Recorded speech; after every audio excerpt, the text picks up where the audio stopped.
ਸਤਨਾਮ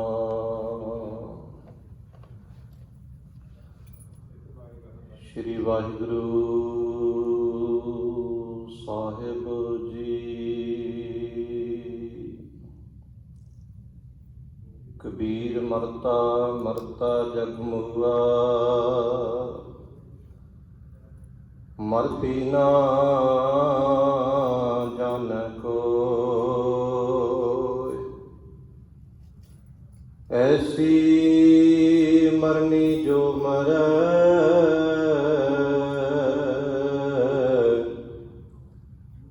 ਬਹੁਰ ਨਾ ਮਰਨਾ ਹੋਇ।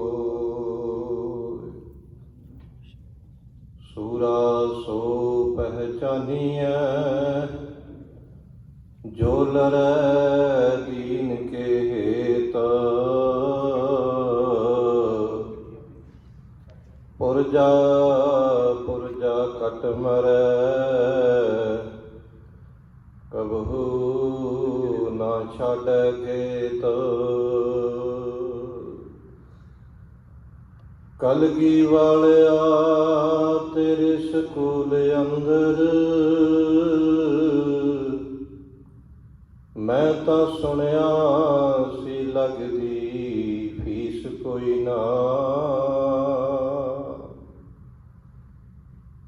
ਜਦੋਂ ਆਣ ਸਕੂਲ ਪ੍ਰਵੇਸ਼ ਕੀਤਾ, ਪੜ੍ਹਨ ਵਾਲੀਆਂ ਧੜਾਂ ਤੇ ਸੀਸ ਕੋਈ ਨਾ। ਪਰਮ ਸਤਿਕਾਰਯੋਗ ਸਤਿਗੁਰਾਂ ਦੀ ਸਾਜੀ ਔਰ ਨਿਵਾਜੀ ਗੁਰਮੁਖ ਪਿਆਰੀ ਸਾਧ ਸੰਗਤ ਜੀ, ਆਓ ਆਪਾਂ ਸਾਰੇ ਬਹੁਤ ਵੱਡੇ ਭਾਗਾਂ ਵਾਲੇ ਹਾਂ। ਜਿਤਨੇ ਵੀ ਪ੍ਰੇਮੀ ਜਨ ਆਪਣੀ ਜ਼ਿੰਦਗੀ ਦੀਆਂ ਅਮੋਲਕ ਘੜੀਆਂ, ਅਮੋਲਕ ਸਵਾਸ, ਜੁਗੋ ਜੁਗ ਅਟਲ ਚਵਰ ਛਤਰ ਤਖਤਾਂ ਦੇ ਮਾਲਕ, ਦਸਾਂ ਪਾਤਸ਼ਾਹੀਆਂ ਦੀ ਜਾਗਦੀ ਜੋਤ, ਧੰਨ ਧੰਨ ਸ੍ਰੀ ਗੁਰੂ ਗ੍ਰੰਥ ਸਾਹਿਬ ਮਹਾਰਾਜ ਸੱਚੇ ਪਾਤਸ਼ਾਹ ਜੀ ਦੀ ਪਵਿੱਤਰ ਗੋਦ ਵਿੱਚ ਬੈਠ ਕਰਕੇ ਸਮਾਂ ਬਤੀਤ ਕਰ ਰਹੇ ਹਾਂ। ਅੱਜ ਦੇ ਜੋ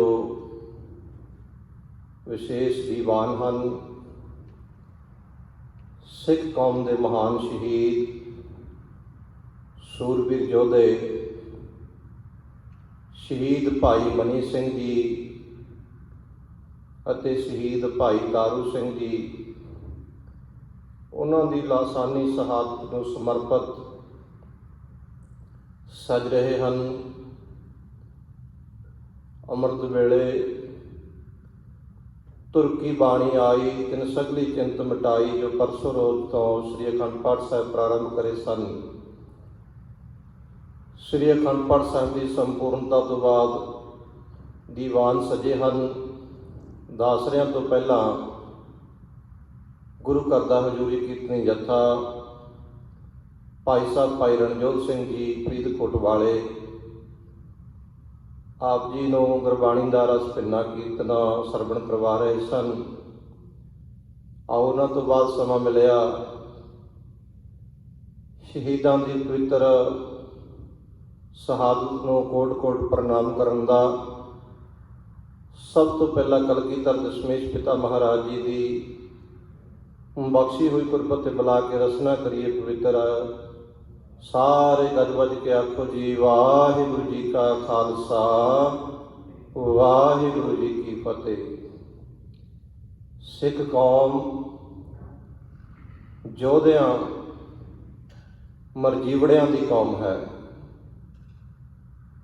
ਸਿੱਖ ਕੌਮ ਦਾ ਇਤਿਹਾਸ ਪੜ੍ਹੀਏ, ਸਾਲ ਦੇ 365 ਦਿਨ ਨੇ, ਕੋਈ ਇਹੋ ਜਿਹਾ ਦਿਨ ਨਹੀਂ ਹੋਵੇਗਾ ਜਿਸ ਦਿਨ ਸਿੱਖ ਧਰਮ ਦੇ ਵਿੱਚ ਧਰਮ ਦੀ ਖਾਤਰ ਕੋਈ ਸ਼ਹਾਦਤ ਨਾ ਹੋਈ ਹੋਵੇ। ਸਭ ਤੋਂ ਵੱਡੀ ਵਿਲੱਖਣਤਾ ਦੁਨੀਆ ਦੇ ਵਿੱਚ ਜੰਗ ਯੁੱਧ ਹੁੰਦੇ ਨੇ, ਜਰ ਜੋਰ ਉੱਤੇ ਜ਼ਮੀਨ ਵਾਸਤੇ ਹੁੰਦੇ ਨੇ। ਪਰ ਸਿੱਖ ਧਰਮ ਦੇ ਵਿੱਚ ਸਾਡੇ ਛੇਵੇਂ ਪਾਤਸ਼ਾਹ ਮੇਰੀ ਪੀਰੀ ਦੇ ਮਾਲਕ ਗੁਰੂ ਹਰਗੋਬਿੰਦ ਸਾਹਿਬ ਮਹਾਰਾਜ ਜੀ ਨੇ 4 ਜੰਗਾਂ ਲੜੀਆਂ, ਜਿਨ੍ਹਾਂ ਦੇ ਵਿੱਚ ਧਰਮ ਦੀ ਮਰਿਆਦਾ ਕਿਸੇ ਤੇ ਸਤਿਗੁਰੂ ਮਹਾਰਾਜ ਜੀ ਆਪ ਚੜ੍ਹ ਕੇ ਨਹੀਂ ਗਏ, ਤੇ ਜੋ ਬੈਰੀ ਚੜ੍ਹ ਕੇ ਆਇਆ ਉਸ ਨੂੰ ਚਾਂਟਾ ਜ਼ਰੂਰ ਸਿਖਾਇਆ। 10ਵੇਂ ਪਾਤਸ਼ਾਹ ਮਹਾਰਾਜ ਜੀ ਨੇ 14 ਜੰਗਾਂ ਲੜੀਆਂ। 14 ਜੰਗਾਂ ਦੇ ਵਿੱਚ ਕਿਸੇ ਤੇ ਚੜ੍ਹਾਈ ਕਰਕੇ ਨਹੀਂ ਗਏ। ਜੋ ਚੜ੍ਹ ਕੇ ਆਇਆ ਉਸ ਨੂੰ ਜ਼ਰੂਰ ਉਸ ਦੀ ਕੀਤੀ ਦਾ ਫਲ ਭੁਗਤਾਇਆ। ਤੇ ਪਿਛਲੇ ਸਮਿਆਂ ਦੇ ਵਿੱਚ ਰਾਜੇ ਮਹਾਰਾਜੇ ਜੰਗਾਂ ਯੁੱਧਾਂ ਕਰਦੇ, ਇੱਕ ਰਾਜੇ ਨੂੰ ਉਸ ਦੀ ਪ੍ਰਜਾ ਨੂੰ ਮਾਰ ਕੇ ਉਸ ਦੇ ਰਾਜ ਭਾਗ ਤੇ ਕਬਜ਼ਾ ਕਰ ਲੈਂਦੇ, ਉਸ ਦੇ ਖਜ਼ਾਨਿਆਂ ਤੇ ਕਬਜ਼ਾ ਕਰ ਲੈਂਦੇ। ਪਰ ਸਤਿਗੁਰੂ ਮਹਾਰਾਜ ਜੀ ਨੇ ਜੰਗਾਂ ਯੁੱਧਾਂ ਲੜੀਆਂ। 4 ਜੰਗਾਂ ਛੇਵੇਂ ਪਾਤਸ਼ਾਹ ਮਹਾਰਾਜ ਜੀ ਨੇ ਕੀਤੀਆਂ। 14 ਜੰਗਾਂ ਦਸ਼ਮੇਸ਼ ਪਿਤਾ ਮਹਾਰਾਜ ਜੀ ਨੇ ਕੀਤੀਆਂ ਤੇ ਸਾਰੀਆਂ ਤੇ ਜਿੱਤ ਹਾਸਲ ਕੀਤੀ। ਤੇ ਕਿਸੇ ਦੀ ਵੀ 1 ਇੰਚ ਜ਼ਮੀਨ ਤੇ ਜਾਂ ਕਿਸੇ ਦੇ ਖਜ਼ਾਨੇ ਤੇ ਮਹਾਰਾਜ ਨੇ ਕਬਜ਼ਾ ਨਹੀਂ ਕੀਤਾ। ਮਹਾਰਾਜ ਜੀ ਦੀ ਮਰਿਆਦਾ ਸੀ ਕਿ ਨਿਹੱਥੇ ਤੇ ਵਾਰ ਨਹੀਂ ਕਰਨਾ, ਭੱਜੇ ਜਾਂਦੇ ਤੇ ਵਾਰ ਨਹੀਂ ਕਰਨਾ, ਤੇ ਬੱਚੇ ਤੇ ਵਾਰ ਨਹੀਂ ਕਰਨਾ, ਇਸਤਰੀ ਤੇ ਵਾਰ ਨਹੀਂ ਕਰਨਾ, ਬਜ਼ੁਰਗ ਤੇ ਵਾਰ ਨਹੀਂ ਕਰਨਾ। ਸਤਿਗੁਰੂ ਮਹਾਰਾਜ ਜੀ ਨੇ ਧਰਮ ਦੀ ਮਰਿਆਦਾ ਦੇ ਵਿੱਚ ਰਹਿ ਕੇ ਜੰਗ ਯੁੱਧ ਕੀਤੇ।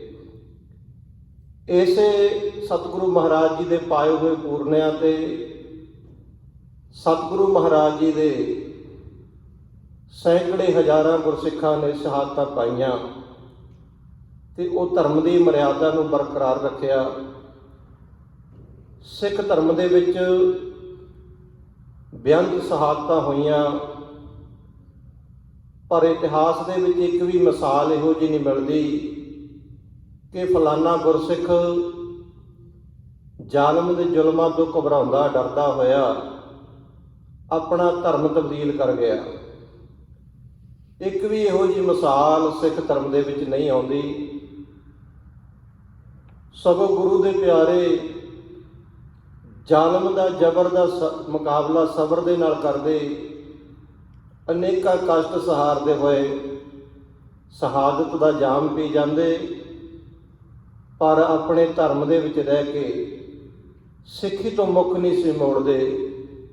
ਐਸੀ ਹੀ ਮਿਸਾਲ ਸਿੱਖ ਪੰਥ ਦੇ ਮਹਾਨ ਸ਼ਹੀਦ ਭਾਈ ਤਾਰੂ ਸਿੰਘ ਜੀ, ਜਿਨ੍ਹਾਂ ਦਾ ਕੋਈ ਕਸੂਰ ਨਹੀਂ ਸੀ, ਕੋਈ ਅਪਰਾਧ ਨਹੀਂ ਸੀ, ਕੋਈ ਪਾਪ ਨਹੀਂ ਸੀ ਕੀਤਾ ਉਹਨਾਂ ਨੇ। ਕੇਵਲ ਇਤਨਾ ਕੀ ਸੀ ਕਿ ਸਿੱਖ ਧਰਮ ਦੇ ਉੱਤੇ ਕਾਫੀ ਲੰਮਾ ਸਮਾਂ, ਇਮਤਿਹਾਨ ਦਾ ਸਮਾਂ, ਅਹਿਮਦ ਸ਼ਾਹ ਅਬਦਾਲੀ ਆਉਂਦਾ ਹਿੰਦੁਸਤਾਨ ਤੇ ਚੜ੍ਹ ਕੇ ਵੱਡੀ ਮਾਤਰਾ ਦੇ ਵਿੱਚ ਫੌਜਾਂ ਦੇ ਨਾਲ ਤੇ ਹਿੰਦੁਸਤਾਨ ਨੂੰ ਲੁੱਟ ਕੇ ਲੈ ਜਾਂਦਾ। ਮਹਿਮੂਦ ਗਜਨਵੀ ਵਰਗੇ ਆਏ, ਬਹੁਤ ਸਾਰੇ ਲੋਕਾਂ ਨੇ ਆ ਕੇ ਹਿੰਦੁਸਤਾਨ ਨੂੰ ਲੁੱਟਿਆ, ਧੀਆਂ ਭੈਣਾਂ ਦੀ ਇੱਜ਼ਤ ਬੇਪੱਤ ਕੀਤੀ। ਅਹਿਮਦ ਸ਼ਾਹ ਅਬਦਾਲੀ ਵੀ ਆਉਂਦਾ। ਸਿੱਖ ਥੋੜ੍ਹੀ ਮਾਤਰਾ ਦੇ ਵਿੱਚ ਸਨ, ਇਸ ਕਰਕੇ ਸਿੱਖ ਉਹ ਸਮੇਂ ਨੂੰ ਬਚਾਉਂਦੇ ਹੋਏ ਜੰਗਲਾਂ ਦੇ ਵਿੱਚ ਜਾ ਕੇ ਕੁਝ ਸਮਾਂ ਬਤੀਤ ਕਰਦੇ ਤੇ ਬੈਰੀ ਦੇ ਨਾਲ ਲੜਨ ਵਾਸਤੇ ਤਿਆਰ ਹੁੰਦੇ। ਭਾਈ ਤਾਰੂ ਸਿੰਘ ਜੀ ਜੋ ਧਰਮ ਦੀ ਕਿਰਤ ਕਰਨ ਵਾਲੇ ਗੁਰਸਿੱਖ ਪੂਲੇ ਨਗਰ ਦੇ ਵਿੱਚ ਰਹਿ ਰਹੇ ਨੇ, ਆਪਣੀ 10 ਨੋਹਾਂ ਦੀ ਕਿਰਤ ਕਮਾਈ ਦੇ ਵਿੱਚੋਂ ਗੁਰੂ ਨਾਨਕ ਦੇ ਘਰ ਦੀ ਮਰਿਆਦਾ ਲੰਗਰ ਸੰਗਤਾਂ ਨੂੰ ਵਰਤਾਉਂਦੇ। ਜੋ ਵੀ ਲੋੜਵੰਦ ਆਉਂਦਾ ਉਸ ਨੂੰ ਲੰਗਰ ਛਕਾਉਂਦੇ। ਤੇ ਜਿਹੜੇ ਜੰਗਲਾਂ ਦੇ ਵਿੱਚ ਗੁਰੂ ਦੇ ਪਿਆਰੇ ਗੁਰਸਿੱਖ ਰਹਿੰਦੇ ਉਹਨਾਂ ਵਾਸਤੇ ਵੀ ਲੰਗਰ ਲੈ ਕੇ ਜਾਂਦੇ ਤੇ ਉਹਨਾਂ ਨੂੰ ਲੰਗਰ ਛਕਾਉਂਦੇ। ਰਸਤਾਂ ਬਸਤਾਂ ਪਹੁੰਚਦੀਆਂ ਕਰਦੇ। ਉਹਨਾਂ ਦਿਨਾਂ ਦੇ ਵਿੱਚ ਅਹਿਮਦ ਸ਼ਾਹ ਅਬਦਾਲੀ ਨੇ ਇਨਾਮ ਜਿਹੜਾ ਸਿੱਖਾਂ ਨੂੰ ਪਕੜੇਗਾ ਜਾਂ ਸਿੱਖਾਂ ਬਾਰੇ ਖਬਰ ਦੱਸੇਗਾ, ਉਹਨਾਂ ਨੂੰ ਬਹੁਤ ਸਾਰਾ ਇਨਾਮ ਦਿੱਤਾ ਜਾਵੇਗਾ। ਸਿੰਘਾਂ ਦੇ ਸਿਰਾਂ ਦੇ ਮੁੱਲ ਵੀ ਪਾਏ ਗਏ। ਕਿਸੇ ਨਿੰਦਕ ਨੇ ਲਾਲਚ ਦੇ ਵਿੱਚ ਆ ਕੇ ਭਾਈ ਤਾਰੂ ਸਿੰਘ ਦੀ ਚੁਗਲੀ ਕਰ ਦਿੱਤੀ। ਜ਼ਕਰੀਆ ਖਾਨ ਦੇ ਦਰਬਾਰ ਦੇ ਵਿੱਚ ਕਿ ਭਾਈ ਤਾਰੂ ਸਿੰਘ ਬਾਗੀ ਸਿੰਘਾਂ ਦੀ ਮਦਦ ਕਰਦੇ ਨੇ, ਉਹਨਾਂ ਨੂੰ ਲੰਗਰ ਪ੍ਰਸ਼ਾਦਾ ਰਸਤਾਂ ਬਸਤਾਂ ਪਹੁੰਚਦੀਆਂ ਕਰਦੇ ਨੇ। ਭਾਈ ਤਾਰੂ ਸਿੰਘ ਜੀ ਦੀ ਗ੍ਰਿਫਤਾਰੀ ਹੋਈ। ਭਾਈ ਤਾਰੂ ਸਿੰਘ ਜੀ ਦੇ ਸਾਹਮਣੇ ਸ਼ਰਤ ਰੱਖੀ ਗਈ ਕਿ ਜੇ ਤੂੰ ਆਪਣੇ ਕੇਸ ਕਟਾ ਦੇਵੇਂਗਾ ਤਾਂ ਤੈਨੂੰ ਮਾਫ ਕਰ ਦਿੱਤਾ ਜਾਵੇਗਾ, ਤੈਨੂੰ ਛੱਡ ਦਿੱਤਾ ਜਾਵੇਗਾ, ਤੈਨੂੰ ਕੋਈ ਸਜ਼ਾ ਨਹੀਂ ਦੇਵਾਂਗੇ। ਭਾਈ ਤਾਰੂ ਸਿੰਘ ਜੀ ਕਹਿੰਦੇ ਇਹ ਕੇਸ ਮੇਰੇ ਗੁਰੂ ਦੀ ਮੋਹਰ ਨੇ, ਇਹ ਮੇਰੇ ਸਿਰ ਦਾ ਤਾਜ ਨੇ, ਇਹ ਮੇਰੇ ਕਲਗੀਧਰ ਦਸ਼ਮੇਸ਼ ਪਿਤਾ ਮਹਾਰਾਜ ਜੀ ਦੀ ਬਖਸ਼ਿਸ਼ ਹੈ। ਕਲਗੀਧਰ ਦਸ਼ਮੇਸ਼ ਪਿਤਾ ਮਹਾਰਾਜ ਜੀ ਨੇ ਕੇਸਾਂ ਨੂੰ ਬਹੁਤ ਵੱਡੀ ਮਹਾਨਤਾ ਦਿੱਤੀ ਹੈ। ਭਗਤ ਕਬੀਰ ਜੀ ਮਹਾਰਾਜ ਜਿਨ੍ਹਾਂ ਨੇ ਆਪਣੀ ਬਾਣੀ ਦੇ ਵਿੱਚ ਆਖਿਆ ਕਿ ਇਹ ਜਿਹੜੇ ਰੋਮ ਨੇ, ਰੋਮ ਰੋਮੈ ਬਸੈ ਮੁਰਾਰ, ਇਹ ਇੱਕ ਇੱਕ ਰੋਮ ਦੇ ਵਿੱਚ ਪਰਮਾਤਮਾ ਵਸਦਾ ਹੈ, ਪਰਮੇਸ਼ਰ ਵਸਦਾ ਹੈ। ਕਲਗੀਧਰ ਦਸ਼ਮੇਸ਼ ਪਿਤਾ ਮਹਾਰਾਜ ਜੀ ਨੇ ਆਖਿਆ ਕਿ ਕੇਸ ਗੁਰੂ ਕੀ ਮੋਹਰ ਨੇ। ਕੇਸਾਂ ਦੇ ਨਾਮ ਤੇ ਹੀ ਸਤਿਗੁਰੂ ਮਹਾਰਾਜ ਜੀ ਨੇ ਤਖਤ ਸਜਾਇਆ, ਤਖਤ ਸ੍ਰੀ ਕੇਸਗੜ੍ਹ ਸਾਹਿਬ।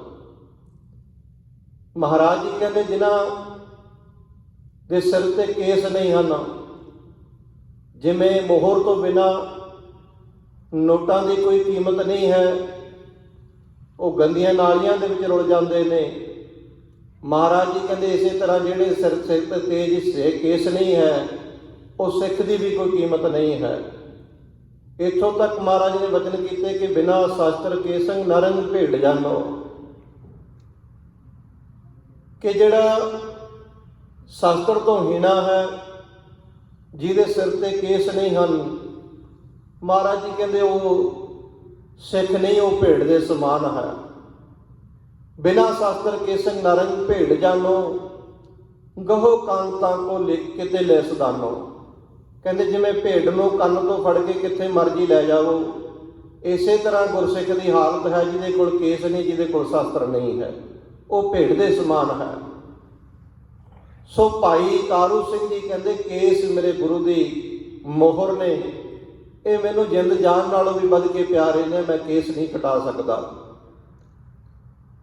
ਕਹਿੰਦੇ ਤੇਰੇ ਕੇਸ ਅਸੀਂ ਕਤਲ ਕਰ ਦੇਵਾਂਗੇ ਧੱਕੇ ਦੇ ਨਾਲ, ਜ਼ਬਰ ਦੇ ਨਾਲ, ਜ਼ੁਲਮ ਦੇ ਨਾਲ, ਕਿਉਂਕਿ ਜਿਹਦਾ ਰਾਜ ਹੁੰਦਾ ਉਹ ਜ਼ਬਰ ਤੇ ਜ਼ੁਲਮ ਆਪਣਾ ਜ਼ੋਰ ਅਜਮਾਉਂਦਾ ਹੈ। ਰਾਜੇ ਪਾਪ ਕਮਾਉਂਦੇ, ਰਾਜੇ ਪ੍ਰਜਾ ਤੇ ਪਾਪ ਕਮਾਉਂਦੇ ਨੇ।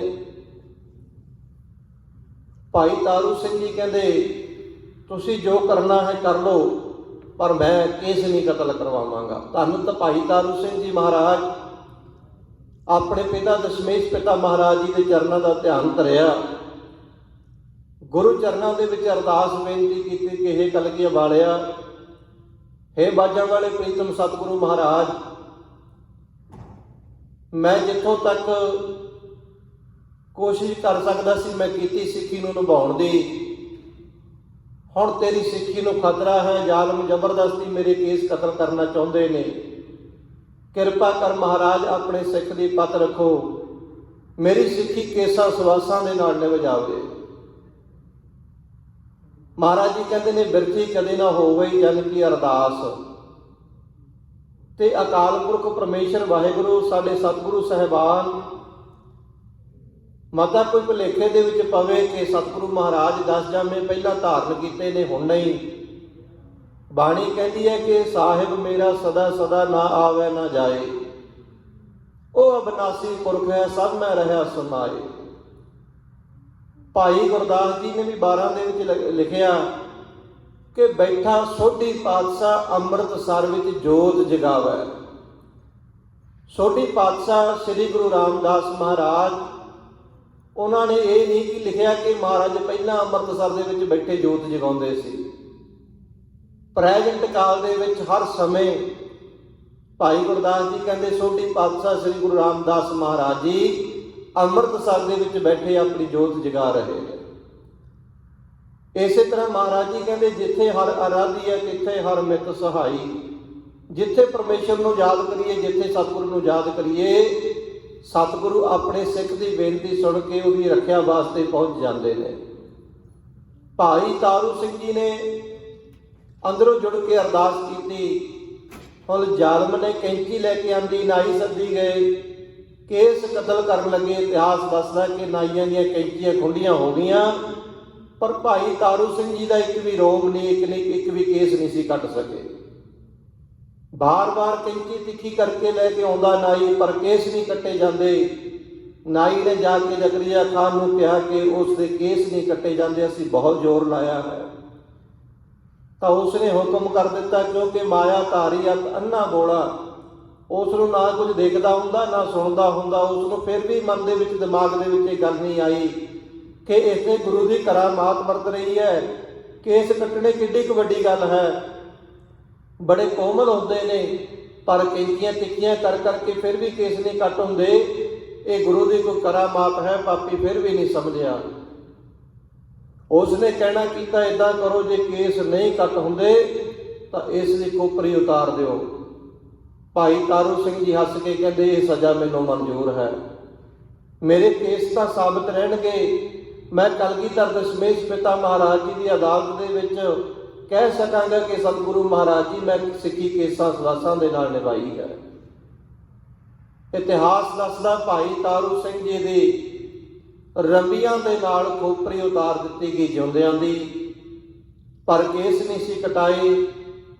21 ਦਿਨ ਭਾਈ ਤਾਰੂ ਸਿੰਘ ਜੀ ਇਹ ਸਾਸੰਗ ਨਾਮ ਦੀਆਂ ਕਮਾਈਆਂ ਨੇ, ਬਾਣੀ ਦੀਆਂ ਕਮਾਈਆਂ ਨੇ।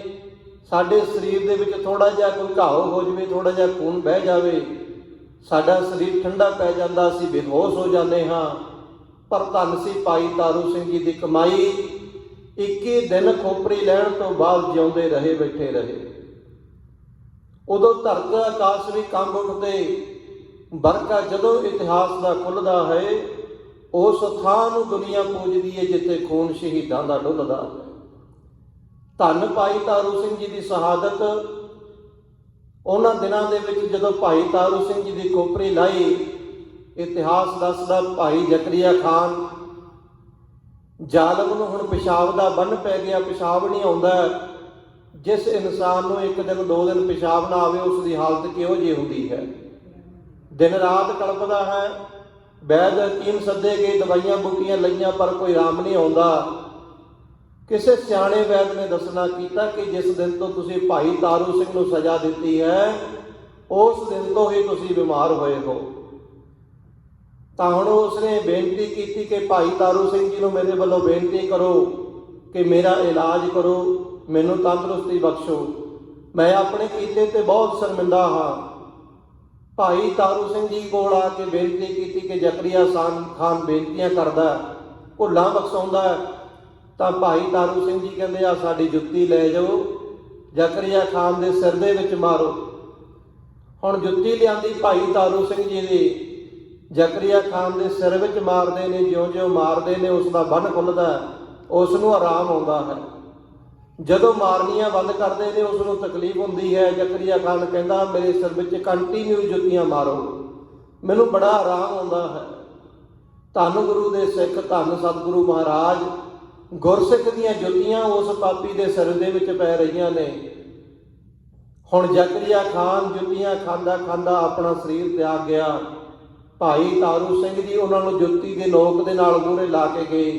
ਜਦੋਂ ਜ਼ਕਰੀਆ ਖਾਨ ਨੇ ਸਰੀਰ ਛੱਡਿਆ ਤਾਂ ਭਾਈ ਤਾਰੂ ਸਿੰਘ ਜੀ ਨੇ ਵੀ ਖਾਲਸੇ ਪੰਥ ਨੂੰ ਫਤਿਹ ਬੁਲਾ ਦਿੱਤੀ, ਆਪਣਾ ਸਰੀਰ ਛੱਡ ਦਿੱਤਾ। ਸਾਧ ਸੰਗਤ ਦੇ ਕਲਗੀਧਰ ਦਸ਼ਮੇਸ਼ ਪਿਤਾ ਮਹਾਰਾਜ ਜੀ ਦੇ ਪਵਿੱਤਰ ਸ਼ਹੀਦ, ਜਿਨ੍ਹਾਂ ਦੀਆਂ ਸ਼ਹਾਦਤਾਂ ਕੌਮਾਂ ਉਹ ਜਹਾਨ ਵਿੱਚ ਜਿਉਂਦੀਆਂ ਨੇ, ਜਿਹੜੀਆਂ ਕੌਮਾਂ ਨੂੰ ਮਰਨ ਦਾ ਝੱਲ ਪੈ ਜੇ। ਅੰਤ ਕੌਮ ਪੈਂਦਾ ਹੈ ਮੁੱਲ ਕੁਰਬਾਨੀਆਂ ਦਾ, ਭਾਵੇਂ ਅੱਜ ਪੈ ਜੇ ਭਾਵੇਂ ਕੱਲ੍ਹ ਪੈ ਜੇ। ਜ਼ਕਰੀਆ ਖਾਨ ਨੂੰ ਲਾਹਣਤਾਂ ਪੈਂਦੀਆਂ ਇਤਿਹਾਸ ਦੇ ਵਿੱਚ। ਔਰ ਔਰੰਗਜ਼ੇਬ ਨੇ ਬੜਾ ਜ਼ੁਲਮ ਕੀਤਾ, ਛੋਟੇ ਛੋਟੇ ਸਾਹਿਬਜ਼ਾਦਿਆਂ ਨੀਹਾਂ ਦੇ ਵਿੱਚ ਚਿਣਿਆ। ਅੱਜ ਉਹਨਾਂ ਦੀ ਕਬਰ 'ਤੇ ਕੋਈ ਦੀਵਾ ਜਗਾਉਣ ਵਾਲਾ ਨਹੀਂ, ਪਰ ਸ਼ਹੀਦਾਂ ਦੀਆਂ ਯਾਦਾਂ ਦੇ ਵਿੱਚ ਮੇਲੇ ਲੱਗਦੇ ਨੇ। ਸ਼ਹੀਦਾਂ ਦਾ ਜਸ ਸਟੇਜਾਂ 'ਤੇ ਗਾਇਆ ਜਾਂਦਾ ਹੈ। ਭਾਈ ਮਨੀ ਸਿੰਘ ਦੀ ਜਿਨ੍ਹਾਂ ਦਾ ਪਾਪੀਆਂ ਨੇ ਬੰਦ ਕੱਟ ਕੇ ਸ਼ਹੀਦ ਕੀਤਾ। ਅੱਜ ਉਹਨਾਂ ਦੀਆਂ ਯਾਦਾਂ ਮਨਾਈਆਂ ਜਾਂਦੀਆਂ ਨੇ। ਭਾਈ ਮਨੀ ਸਿੰਘ ਜੀ, ਜਿਨ੍ਹਾਂ ਤੇ ਮਹਾਰਾਜ ਦੀ ਇੰਨੀ ਕਿਰਪਾ ਕਿ 5 ਸਾਲ ਦੀ ਉਮਰ ਦੇ ਵਿੱਚ ਹੀ ਉਹਨਾਂ ਦੇ ਪਿਤਾ ਕਾਲੇ ਚੌਧਰੀ ਨੇ ਗੁਰੂ ਤੇਗ ਬਹਾਦਰ ਮਹਾਰਾਜ ਜੀ ਦੇ ਚਰਨਾਂ ਦੇ ਵਿੱਚ ਸ੍ਰੀ ਅਨੰਦਪੁਰ ਸਾਹਿਬ ਛੱਡਿਆ। ਬਚਪਨ ਦੇ ਵਿੱਚ ਹੀ ਕਲਗੀਧਰ ਦਸ਼ਮੇਸ਼ ਪਿਤਾ ਮਹਾਰਾਜ ਜੀ ਦੇ ਨਾਲ ਖੇਡਣ ਦਾ ਸਮਾਂ ਮਿਲਿਆ। ਸਾਰੀ ਧਾਰਮਿਕ ਵਿਦਿਆ, ਅਧਿਆਤਮਿਕ ਵਿਦਿਆ ਭਾਈ ਮਨੀ ਸਿੰਘ ਜੀ ਨੇ ਕਲਗੀਧਰ ਦਸ਼ਮੇਸ਼ ਪਿਤਾ ਮਹਾਰਾਜ ਜੀ ਦੇ ਨਾਲ ਸਿੱਖ ਲਈ। ਤੇ 1704 ਈਸਵੀ ਦੇ ਵਿੱਚ ਜਦੋਂ ਅਨੰਦਪੁਰ ਸਾਹਿਬ ਛੱਡਿਆ ਤਾਂ ਭਾਈ ਮਨੀ ਸਿੰਘ ਜੀ ਜਦੋਂ ਪਰਿਵਾਰ ਵਿਛੋੜੇ ਪੈ ਗਏ, ਭਾਈ ਮਨੀ ਸਿੰਘ ਜੀ ਜਿਹੜੇ ਸੂਝ-ਬੂਝ ਬੜੇ ਹੀ, ਜਿਨ੍ਹਾਂ ਦਾ ਸਿੱਖ ਕੌਮ ਬਹੁਤ ਸਤਿਕਾਰ ਕਰਦੇ ਸੀ, ਗੁਰਸਿੱਖ ਪਿਆਰੇ, ਕਲਗੀਧਰ ਦਸ਼ਮੇਸ਼ ਪਿਤਾ ਜੀ ਵਾਂਗੂ ਭਾਈ ਮਨੀ ਸਿੰਘ ਦਾ ਸਤਿਕਾਰ ਕਰਦੇ ਸੀ ਗੁਰਸਿੱਖ ਪਿਆਰੇ।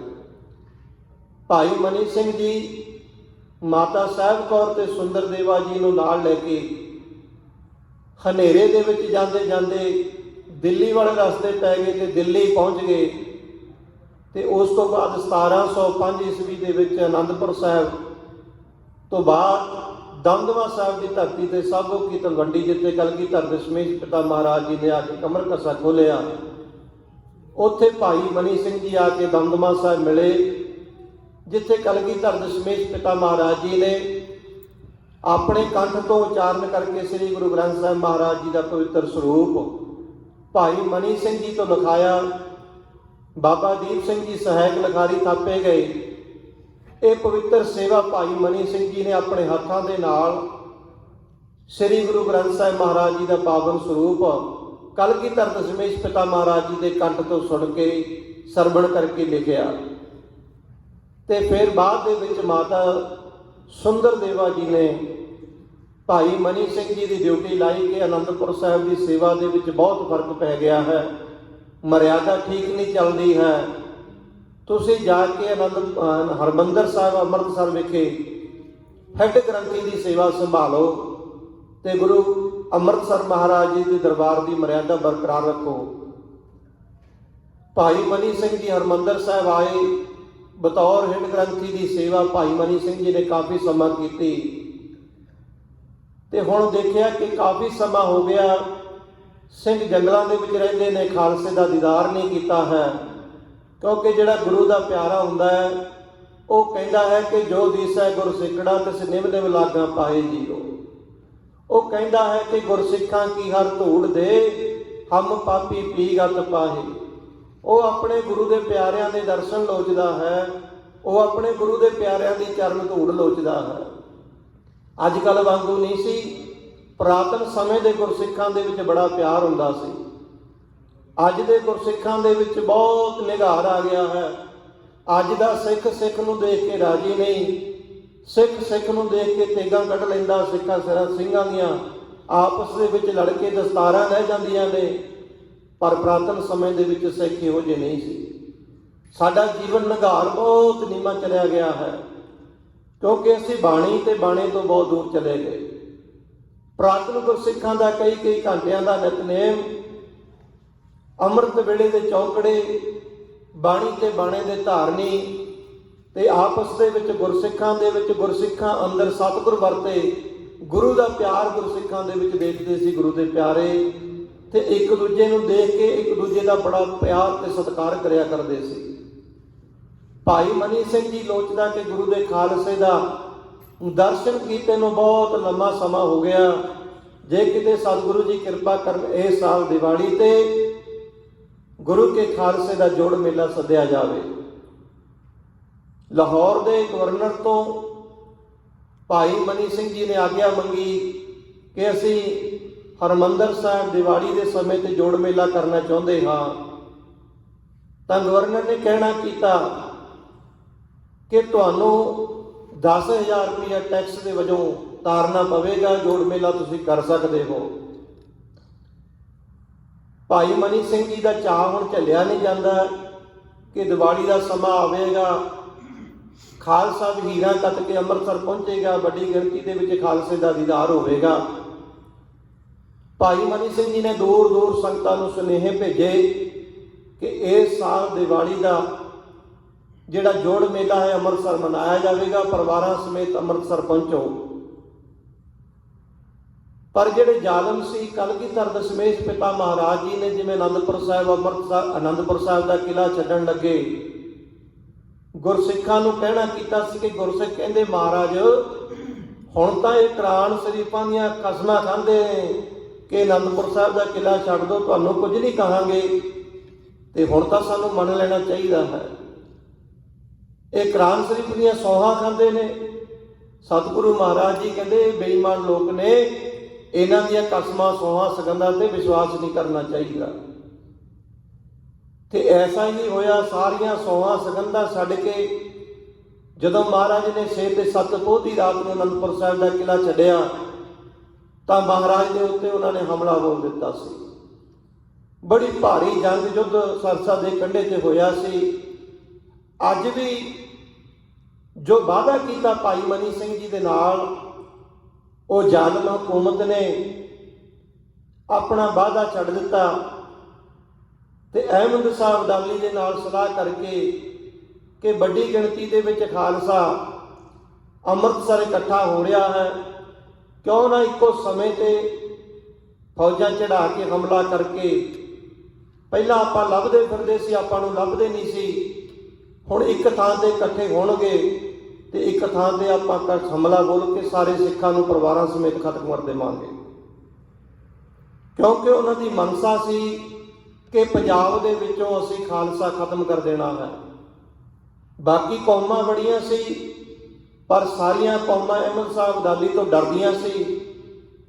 ਪਰ ਅਹਿਮਦ ਸ਼ਾਹ ਅਬਦਾਲੀ ਜੇ ਜਦੋਂ ਦੰਦ ਖੱਟੇ ਕਰਨ ਵਾਸਤੇ ਸਨ ਤਾਂ ਗੁਰੂ ਕੇ ਖਾਲਸੇ ਸੀ, ਉਹ ਹਿੰਦੁਸਤਾਨ ਦੇ ਵਿੱਚ ਆਉਂਦੇ, ਹਿੰਦੁਸਤਾਨ ਦਾ ਧਨ ਮਾਲ ਲੁੱਟ ਕੇ ਬਹੂ ਬੇਟੀਆਂ ਨੂੰ ਜ਼ਬਰਦਸਤੀ ਚੁੱਕ ਕੇ ਲੈ ਕੇ ਜਾਂਦੇ ਤੇ ਗੁਰੂ ਦਾ ਖਾਲਸਾ ਵਾਪਸ ਉਹਨਾਂ ਤੇ ਚੜ੍ਹਾਈ ਕਰਦਾ, ਉਹਨਾਂ ਤੋਂ ਖਜ਼ਾਨੇ ਵਾਪਸ ਲੈ ਕੇ ਤੇ ਬਹੂ ਬੇਟੀਆਂ ਨੂੰ ਛਡਾ ਕੇ ਘਰੋਂ ਘਰ ਬਾਇਜ਼ਤ ਉਹਨਾਂ ਨੂੰ ਪਹੁੰਚਾਇਆ ਕਰਦਾ ਤੇ ਖਜ਼ਾਨੇ ਵਾਪਸ ਉਹਨਾਂ ਦੇ ਵਿੱਚ ਵੰਡ ਦਿਆ ਕਰਦਾ ਸੀ। ਜ਼ਾਲਮ ਨੂੰ ਬੜਾ ਦੁੱਖ ਲੱਗਦਾ ਸੀ ਕਿ ਮੇਰੀ ਇੰਨੀ ਕੀਤੀ ਹੋਈ ਮਿਹਨਤ, ਇਹ ਗੁਰੂ ਦੇ ਖਾਲਸੇ ਪਤਾ ਨਹੀਂ ਕਿੱਥੋਂ ਸਿਨਾਂ ਦੇ ਵਿੱਚ ਹੀ ਆਉਂਦੇ ਨੇ, ਬਹੁਤ ਥੋੜੀ ਗਿਣਤੀ ਦੇ ਵਿੱਚ ਆਉਂਦੇ ਨੇ ਤੇ ਆ ਕੇ ਸਾਰਾ ਲੁੱਟਿਆ ਹੋਇਆ ਧਨ ਮਾਲ ਮੇਥੋਂ ਛਡਾ ਕੇ ਲੈ ਜਾਂਦੇ ਨੇ। ਕਿਸੇ ਨੇ ਦੱਸਣਾ ਕੀਤਾ ਕਿ ਇਹ ਗੁਰੂ ਦੇ ਖਾਲਸੇ ਨੇ, ਇਹ ਜੰਗਲਾਂ ਦੇ ਵਿੱਚ ਰਹਿੰਦੇ ਨੇ, ਇਹ ਘੋੜਿਆਂ ਦੀਆਂ ਕਾਠੀਆਂ ਤੇ ਸੌਂਦੇ ਨੇ, ਇਹ ਛੋਲਿਆਂ ਦੀ ਮੁੱਠੀ ਖਾ ਕੇ ਗੁਜ਼ਾਰਾ ਕਰਦੇ ਨੇ ਤੇ ਇਹ ਸ਼ਕਤੀ ਅੰਮ੍ਰਿਤਸਰ ਦੇ ਸਰੋਵਰ ਦੇ ਵਿੱਚ ਇਸ਼ਨਾਨ ਕਰਕੇ ਲੈਂਦੇ ਨੇ, ਬਾਣੀ ਦੇ ਵਿੱਚੋਂ ਲੈਂਦੇ ਨੇ। ਤੇ ਅਬਦਾਲੀ ਨੇ ਇਹ ਫਿਰ ਮਨ ਵੀ ਬਣਾਇਆ ਕਿ ਜਿਹੜੇ ਸਰੋਵਰ ਦੇ ਵਿੱਚੋਂ ਇਹ ਸ਼ਕਤੀ ਲੈਂਦੇ ਨੇ ਉਹ ਮੈਂ ਸਰੋਵਰ ਹੀ ਪੂਰ ਦੇਵਾਂਗਾ। ਅੱਜ ਗੁਰੂ ਕੇ ਖਾਲਸੇ ਨੂੰ ਖਤਮ ਕਰਨ ਵਾਸਤੇ ਉਹਨਾਂ ਨੇ ਅਹਿਮਦ ਸ਼ਾਹ ਅਬਦਾਲੀ ਦੇ ਨਾਲ ਇਹ ਪ੍ਰੋਗਰਾਮ ਬਣਾਇਆ ਤੇ ਇੱਧਰ ਭਾਈ ਮਨੀ ਸਿੰਘ ਜੀ ਨੂੰ ਵੀ ਭਿਣਕ ਆ ਗਈ ਕਿ ਗੁਰੂ ਕੇ ਖਾਲਸੇ ਤੇ ਮੁਗਲ ਫੌਜਾਂ ਨੇ ਹਮਲਾ ਬੋਲਣਾ ਹੈ। ਭਾਈ ਮਨੀ ਸਿੰਘ ਜੀ ਨੇ ਵਾਪਸ ਸੁਨੇਹੇ ਭੇਜ ਦਿੱਤੇ ਕਿ ਜਿਹੜਾ ਦੀਵਾਲੀ ਦਾ ਜੋੜ ਮੇਲਾ ਲੱਗਣਾ ਸੀ ਉਹ ਹੁਣ ਕੈਂਸਲ ਕਰ ਦਿੱਤਾ ਹੈ ਕਿ ਕੋਈ ਵੀ ਗੁਰੂ ਕਾ ਖਾਲਸਾ ਅੰਮ੍ਰਿਤਸਰ ਨਾ ਪਹੁੰਚੇ। ਹੁਣ ਦੀਵਾਲੀ ਲੰਘ ਗਈ, ਗੁਰੂ ਕੇ ਖਾਲਸੇ ਨਹੀਂ ਆਏ। ਹੁਣ ਵਾਪਸ ਲਾਹੌਰ ਦੇ ਨਵਾਬ ਨੇ ਕਹਿਣਾ ਕੀਤਾ ਕਿ 10,000 ਰੁਪਇਆ ਟੈਕਸ ਜੋ ਵਾਅਦਾ ਕੀਤਾ ਸੀ ਵਾਅਦੇ ਮੁਤਾਬਕ ਸਾਨੂੰ ਦਿਓ। ਭਾਈ ਮਨੀ ਸਿੰਘ ਜੀ ਨੇ ਕਹਿਣਾ ਕੀਤਾ ਕਿ ਇਸ ਕਰਕੇ ਮੈਂ ਵਾਅਦਾ ਕੀਤਾ ਸੀ ਕਿ ਜੋੜ ਮੇਲਾ ਲੱਗੇਗਾ, ਪਰ ਜੋੜ ਮੇਲਾ ਤਾਂ ਲੱਗਿਆ ਹੀ ਨਹੀਂ। ਤੁਹਾਡੇ ਜਿਹੜੇ ਮਨਸੂਬੇ ਸੀ ਕਿ ਗੁਰੂ ਦੇ ਖਾਲਸੇ ਨੂੰ ਇੱਕ ਥਾਂ ਇਕੱਠੇ ਹੋਇਆ ਨੂੰ ਹਮਲਾ ਕਰਕੇ ਸ਼ਹੀਦ ਕਰ ਦੇਣਾ ਹੈ, ਉਹ ਮਨਸੂਬੇ ਸਾਨੂੰ ਪਤਾ ਲੱਗ ਗਿਆ ਸੀ, ਇਸ ਕਰਕੇ ਅਸੀਂ ਜੋੜ ਮੇਲਾ ਬੰਦ ਕਰ ਦਿੱਤਾ ਸੀ। ਹੁਣ ਉਹ ਜ਼ਬਰਦਸਤੀ ਟੈਕਸ ਲੈਣਾ ਚਾਹੁੰਦਾ ਹੈ। ਭਾਈ ਮਨੀ ਸਿੰਘ ਜੀ ਕਹਿੰਦੇ ਗੁਰੂ ਕੇ ਗੋਲਕ ਦੇ ਵਿੱਚੋਂ ਇਹ ਸੰਗਤਾਂ ਦੀ ਝੂਣ ਭੂਣ ਹੈ, ਇਹ ਗੁਰੂ ਕੇ ਲੰਗਰਾਂ ਵਾਸਤੇ ਹੈ, ਇਹਦੇ ਵਿੱਚੋਂ ਮੈਂ ਤੁਹਾਨੂੰ ਇੱਕ ਵੀ ਪੈਸਾ ਟੈਕਸ ਵਜੋਂ ਨਹੀਂ ਦੇਵਾਂਗਾ। ਕਹਿੰਦੇ ਫਿਰ ਤੁਹਾਨੂੰ ਸਜ਼ਾ ਦੇ ਕੇ ਸ਼ਹੀਦ ਕਰ ਦਿੱਤਾ ਜਾਵੇਗਾ। ਭਾਈ ਮਨੀ ਸਿੰਘ ਜੀ ਕਹਿੰਦੇ ਮੈਨੂੰ ਸਜ਼ਾ ਮਨਜ਼ੂਰ ਹੈ, ਪਰ ਮੈਂ ਗੁਰੂ ਕੇ ਗੋਲਕ ਦੇ ਵਿੱਚੋਂ ਇੱਕ ਵੀ ਪੈਸਾ ਮੈਂ ਬਰਬਾਦ ਨਹੀਂ ਹੋਣ ਦੇਵਾਂਗਾ, ਕਿਸੇ ਇਹੋ ਜਿਹੀ ਥਾਂ ਤੇ ਨਹੀਂ ਮੈਂ ਲੱਗਣ ਦੇਵਾਂਗਾ ਜੋ ਗੁਰੂ ਦੀ ਮਰਿਆਦਾ ਦੇ ਉਲਟ ਹੋਵੇ। ਭਾਈ ਮਨੀ ਸਿੰਘ ਜੀ ਨੂੰ ਫਤਵਾ ਲਾ ਦਿੱਤਾ ਜ਼ਾਲਮਾਂ ਨੇ ਕਿ ਇਹਨਾਂ ਦਾ ਬੰਦ ਕੱਢ ਕੇ ਸ਼ਹੀਦ ਕਰ ਦਿੱਤਾ ਜਾਵੇ। ਕਿੰਨੇ ਉਹ ਜ਼ਾਲਮ ਹੋਣਗੇ, ਕਿੰਨੇ ਨਿਰਦਈ ਹੋਣਗੇ। ਇਹੋ ਜਿਹਾ ਕਹਿ ਤੇ ਅਸਹਿ ਫਤਵੇ ਲਾ ਕੇ ਗੁਰਸਿੱਖਾਂ ਨੂੰ ਸ਼ਹੀਦ ਕਰਦੇ ਸੀ। ਸਮਾਂ ਨਿਯਤ ਕਰ ਦਿੱਤਾ ਗਿਆ 1738 ਜੁਲਾਈ ਦਾ ਸਮਾਂ। ਭਾਈ ਮਨੀ ਸਿੰਘ ਦੇ ਸਾਹਮਣੇ ਜਲਾਲ ਬਿਠਾ ਭਾਈ ਮਨੀ ਸਿੰਘ ਜੀ ਨੇ ਸੁਖਮਨੀ ਸਾਹਿਬ ਦਾ ਪਾਠ ਆਰੰਭ ਕੀਤਾ। ਧੰਨ ਸੀ ਉਹ ਗੁਰੂ ਦੇ ਪਿਆਰੇ। ਇੰਨੀ ਬਿਪਤਾ ਦਾ ਸਮਾਂ, ਇੰਨੇ ਦੁੱਖਾਂ ਦੇ ਪਹਾੜ, ਪਰ ਫਿਰ ਵੀ ਗੁਰੂ ਨੂੰ ਮਿਹਣਾ ਨਹੀਂ ਸੀ ਮਾਰਦੇ ਕਿ ਸਤਿਗੁਰੂ ਮੈਂ ਤਾਂ ਤੇਰੇ ਘਰ ਦੀ ਸੇਵਾ ਬਦਲੇ ਇੰਨੇ ਕਸ਼ਟ ਸਹਾਰਦਾ, ਤੇਰੇ ਘਰ ਦੀ ਸੇਵਾ ਕਰਦੇ ਸੀ ਫਿਰ ਵੀ ਇੰਨੇ ਦੁੱਖ। ਪਰ ਨਹੀਂ, ਉਹ ਗੁਰੂ ਦੇ ਭਾਣੇ ਦੇ ਵਿੱਚ, ਗੁਰੂ ਦੀ ਰਜ਼ਾ ਦੇ ਵਿੱਚ ਰਹਿੰਦੇ, ਗੁਰੂ ਦਾ ਸ਼ੁਕਰ ਮਨਾਉਂਦੇ, ਗੁਰੂ ਨੂੰ ਮਿਹਣਾ ਨਹੀਂ ਸੀ ਮਾਰਦੇ। ਗੁਰਸਿੱਖ ਮੀਤ ਚਲੋ ਗੁਰ ਚਾਲੀ, ਜੋ ਗੁਰ ਕਹੈ ਸੋਈ ਭਲ ਮਾਨੋ, ਹਰ ਹਰ ਕਥਾ ਨਿਰਾਲੀ। ਅੱਜ ਸਾਡੇ ਕੋਲ ਸੇਵਾ ਕਰਦੇ ਆ, ਕੋਈ ਥੋੜਾ ਜਿਹਾ ਦੁੱਖ ਆ ਜਾਵੇ ਅਸੀਂ ਸੇਵਾ ਛੱਡ ਦਿੰਦੇ ਹਾਂ, ਗੁਰੂ ਨੂੰ ਮਿਹਣੇ ਮਾਰਦੇ ਹਾਂ। ਪਰ ਧੰਨ ਸੀ ਗੁਰੂ ਦੇ ਪਿਆਰੇ, ਬੰਦ ਕਟਾਉਣ ਦਾ ਫਤਵਾ ਲੱਗ ਗਿਆ, ਫਿਰ ਵੀ ਬਾਣੀ ਨਹੀਂ ਛੱਡੀ। ਅਸੀਂ ਸੁੱਖਾਂ ਦੇ ਵਿੱਚ ਵੀ ਬਾਣੀ ਨਹੀਂ ਪੜ੍ਹਦੇ। ਜਲਾਦ ਨੇ ਭਾਈ ਮਨੀ ਸਿੰਘ ਜੀ ਦਾ ਗੁੱਟ ਫੜਿਆ ਤੇ ਕੱਟਣ ਲੱਗਿਆ। ਭਾਈ ਮਨੀ ਸਿੰਘ ਜੀ ਹੱਸ ਕੇ ਕਹਿਣ ਲੱਗੇ, ਆਪਦੀ ਡਿਊਟੀ ਇਮਾਨਦਾਰੀ ਨਾ ਕਰ, ਆਪਣੇ ਮਾਲਕ ਦਾ ਹੁਕਮ ਹੈ, ਇਮਾਨਦਾਰੀ ਨਾ ਮੰਨ। ਮੈਨੂੰ ਮੇਰੇ ਮਾਲਕ ਵੱਲੋਂ ਹੁਕਮ ਹੋਇਆ ਬੰਦ ਕਟਾਉਣ ਦਾ, ਤੇ ਤੈਨੂੰ ਤੇਰੇ ਮਾਲਕ ਦਾ ਹੁਕਮ ਹੋਇਆ ਬੰਦ ਕੱਟਣ ਦਾ। ਬੰਦ ਗੁੱਟ ਤੋਂ ਨਹੀਂ ਸ਼ੁਰੂ ਹੁੰਦਾ, ਬੰਦ ਉਂਗਲੀਆਂ ਦੇ ਪੋਟਿਆਂ ਤੋਂ ਸ਼ੁਰੂ ਹੁੰਦਾ। ਧੰਨ ਗੁਰੂ ਦੇ ਪਿਆਰੇ ਭਾਈ ਮਨੀ ਸਿੰਘ ਜੀ, ਧੰਨ ਉਹਨਾਂ ਦੀ ਕਮਾਈ, ਧੰਨ ਉਹਨਾਂ ਦੀ ਸ਼ਹੀਦੀ। ਜਲਾਦ ਨੇ ਬੰਦ ਕੱਟ ਕੇ ਟੋਕਰੇ ਦੇ ਵਿੱਚ ਛਿੱਟੀ ਜਾਂਦਾ, ਛੋਟੇ ਪੀਸ, ਤੇ ਭਾਈ ਮਨੀ ਸਿੰਘ ਜੀ ਬੈਠੇ ਸੁਖਮਨੀ ਸਾਹਿਬ ਦਾ ਪਾਠ ਕਰਦੇ ਨੇ। ਇਤਿਹਾਸ ਦੱਸਦਾ, ਅੱਜ ਭਾਵੇਂ ਸਾਇੰਸ ਨਹੀਂ ਮੰਨਦੀ, ਪਰ ਇਤਿਹਾਸ ਦੱਸਦਾ ਟੋਕਰੇ ਦੇ ਵਿੱਚ ਸਿੱਟੇ ਹੋਏ ਛੋਟੇ ਪੋਟਿਆਂ ਦੇ ਵਿੱਚੋਂ ਸੁਖਮਨੀ ਸਾਹਿਬ ਦੇ ਪਾਠ ਦੀ ਆਵਾਜ਼ ਆਉਂਦੀ ਹੈ। ਭਾਈ ਮਤੀ ਦਾਸ ਜੀ ਦਾ ਸੀਸ, ਸਰੀਰ ਕੱਟਿਆ ਗਿਆ, 2 ਫਾੜ ਹੋ ਗਿਆ। ਸ਼ਲੋਕ ਦੀ ਆਵਾਜ਼, ਜਿਨੀ ਨਾਮ ਤੇ ਆਇਆ ਗਏ ਮਸ਼ੱਕਤ ਘਾਲ, ਨਾਨਕ ਤੇ ਮੁਖ ਉਜਲੇ ਕੀਤੀ ਛੁੱਟੀ ਨਾਲ।